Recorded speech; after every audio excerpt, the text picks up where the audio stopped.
Kim Jong-un of North Korea, all of these, Putin, they don't respect him. They don't fear him. They have nothing going with this gentleman, and he's going to drive us into World War III. You want a World War III, let him follow and win, and let Putin say, do what you want, NATO. Just do what you want. There's a thing called Article 5. An attack on one is attack on all, the required response. The idea, I can't think of a single major leader in the world who wouldn't trade places with the job I've done and what they've done. Because we are a powerful nation. We have wonderful peace. Because of the people, not me, it's because of the American people. They're capable of anything, and they step up when they're needed. And right now, we're needed. We're needed to protect the world because of our own safety as a state.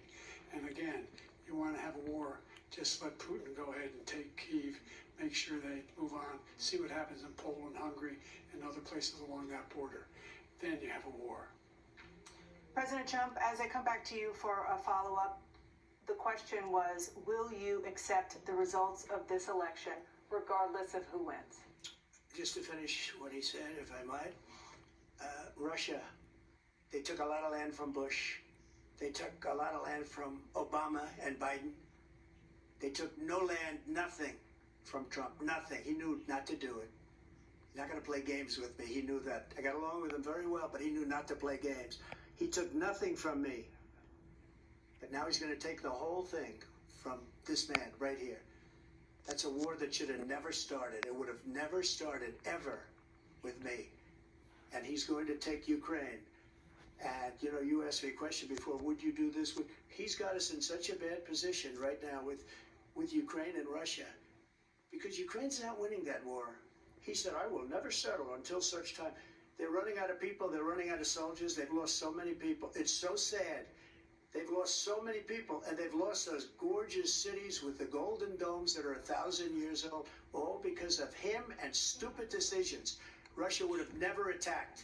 President Trump, the question was, will you accept the results of the election, regardless of who wins? Yes or no, please. If it's a fair and legal and good election, absolutely.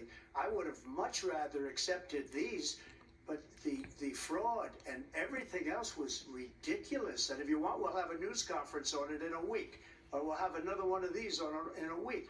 But I will absolutely, there's nothing I'd rather do. It would be much easier for me to do that than running again. I wasn't really going to run until I saw the horrible job he did. He's destroying our country. I would be very happy to be someplace else, in a nice location someplace. And again, no indictments, no political opponent stuff, because it's the only way he thinks he can win.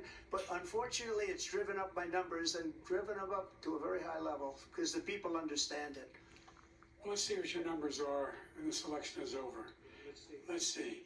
You're a whiner. When you lost the first time, you continued, you appealed and appealed to courts all across the country. Not one single court in America said any of your claims had any merit, state or local, none. But you continue to provoke this lie about somehow there's all this misrepresentation, all this stealing. There's no evidence of that at all. And I tell you what, I doubt whether you'll accept it because you're such a whiner. The idea if you lose again, you accepting anything, you can't stand the loss. Something snapped in you when you lost the last time. We'll be right back.